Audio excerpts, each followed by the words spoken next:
Je vous propose de continuer avec un point qui est hyper intéressant, qui est comment est-ce qu'on fait grossir ce type de business? Comment est-ce qu'on développe ce type de projet et comment est-ce que Every a fait pour se faire connaître et pour aller chercher cette croissance que je vous ai montrée, hein, qui sont passés de 400 000, 500 000, voilà, c'est une croissance qui est assez importante.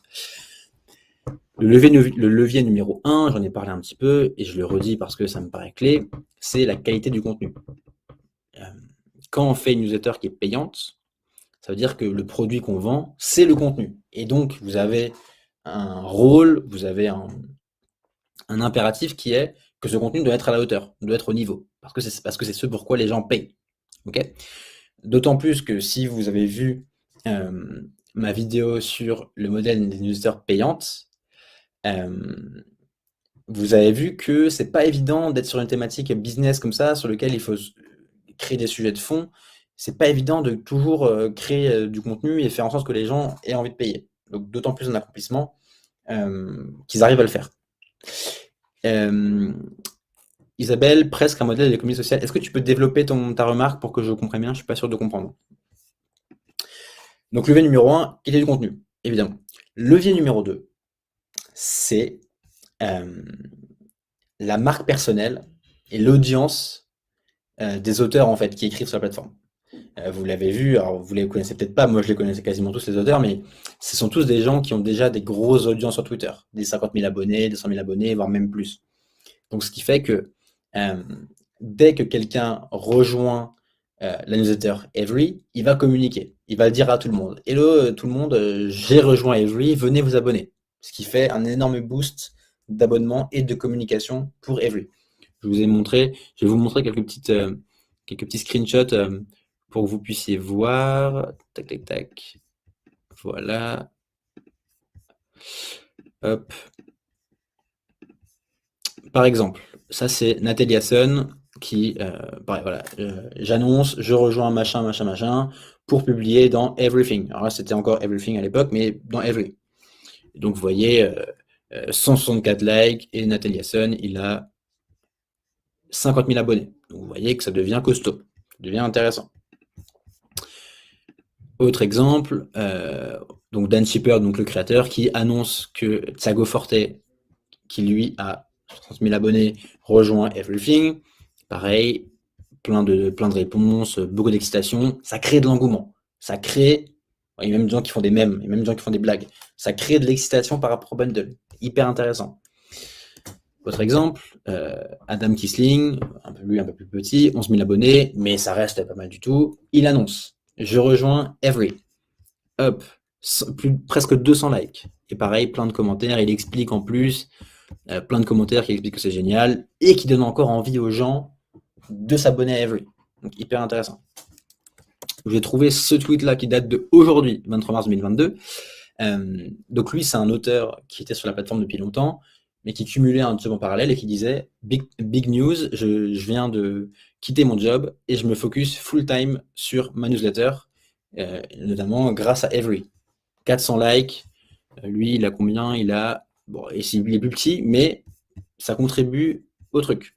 Donc vous voyez que un gros canal de communication pour Every, c'est de s'appuyer sur les gens, les auteurs qui écrivent pour eux, qui communiquent en fait. Et là, le gros avantage, c'est que ces auteurs-là, c'est des gens, vous l'avez vu, hein, c'est des gens qui ont 50 000 abonnés, voire même plus, hein, si on tape, je crois que Li Jin, elle est assez grosse, enfin elle est assez énorme, voilà, 150 000 abonnés. Donc pareil, elle, quand elle communique, pour parler de Every, d'un coup, il y a beaucoup de monde qui trouve Every. Et en fait, c'est des gens, là où c'est intéressant, c'est que c'est des gens qui ont déjà l'habitude de communiquer beaucoup et qui ont l'habitude de construire leur audience. Et donc forcément, Every en profite. Hop, voilà, je vais reprendre ça. L'autre truc qui est intéressant et qui explique leur croissance, c'est que, à la différence des gros médias, par exemple, prenons l'exemple du New York Times, le New York Times pousse les journalistes et les gens qui écrivent dans le magazine à écrire au nom du New York Times et à communiquer au nom du New York Times. La marque New York Times doit être plus forte, elle doit rayonner plus fort que la marque individuelle de chaque journaliste. Ok. Every, ils font l'inverse. Ils disent à leurs auteurs, communiquez en votre nom, communiquez en votre marque perso. Et ça va rejaillir sur Evry à un moment, mais nous, on veut vous mettre en avant vous. Et du coup, ça marche très très bien parce que les gens sont incités, les créateurs sont incités à communiquer pour eux, parce que ça les aide à tous les niveaux. Et Evry en profite aussi.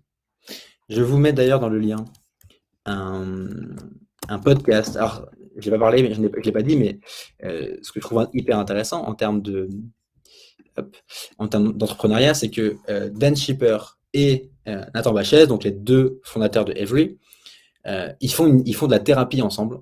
Ils font comme de la thérapie de couple, sauf que c'est de la thérapie de fondateurs de boîtes. Régulièrement, ils vont voir un espèce de coach qui les aide à communiquer, qui les aide à y parler. Et ils ont même créé un podcast qui s'appelle Talk Therapy, dans lequel, alors ils sont un peu moins actifs, mais pendant 2 ans, chaque semaine, ils racontaient ce qui se passe dans leur business, ils documentent leur aventure au fur et à mesure, et en fait, ils se font une espèce de thérapie en podcast. Donc, c'est hyper intéressant. Je trouve que c'est un move qui est trop chouette, parce que ça permet de parler de la boîte sans toujours dire allez vous donner Every, mais de parler de ce qui se passe et donc de donner envie. Et ils ont fait un épisode avec, qui est l'épisode numéro 82, je vous le mets dans le chat. En fait, l'épisode s'appelle. Alors, c'est l'épisode qui parle de quand Thiago Forte, que je vous ai montré avant, qui a une énorme audience, hein, Thiago Forte, il est très connu aux États-Unis, c'est le jour où il a annoncé qu'il rejoignait Evry. Et ils font des conjectures sur qu'est-ce qui va se passer, combien d'abonnés on va gagner, et ils en parlent de manière assez marrante, assez fun, et c'est vraiment chouette à écouter. Donc si vous voulez écouter ça, je vous le recommande. Et enfin, dernier levier de croissance, ils ont diverses initiatives. Ils mettent en place un système de referral, donc pour recommander, si moi je suis abonné, je recommande des gens à Evry et je gagne des choses. Ils font quelques articles en gratuit, ils font des relations presse, ils organisent des events avec des auteurs pour creuser leur fonctionnement, pour creuser comment ils écrivent. Donc, pareil, je vous mets un exemple juste ici. Tac, ça c'est un event qu'ils ont organisé en 2021, fin 2021, avec Adam Davidson, qui est un mec très connu sur l'art du storytelling. Et donc, pour s'inscrire, pour participer, il faut s'inscrire. Et donc, voilà, c'est comme ça aussi qu'ils font parler de ce qu'ils font et qu'ils attirent des gens. Ok, donc voilà pour les pistes de croissance pour Evry. Ok, pour Evry. Mais encore une fois, au-delà de tout ça, le point vraiment moi sur lequel j'aimerais insister, c'est que tout ce développement, il repose sur la qualité du contenu. C'est parce que le contenu est vraiment intéressant, c'est parce qu'il va plus loin, parce que c'est quali, parce qu'on a vraiment envie de le lire, que ça fonctionne. C'est la base de tout. Ok.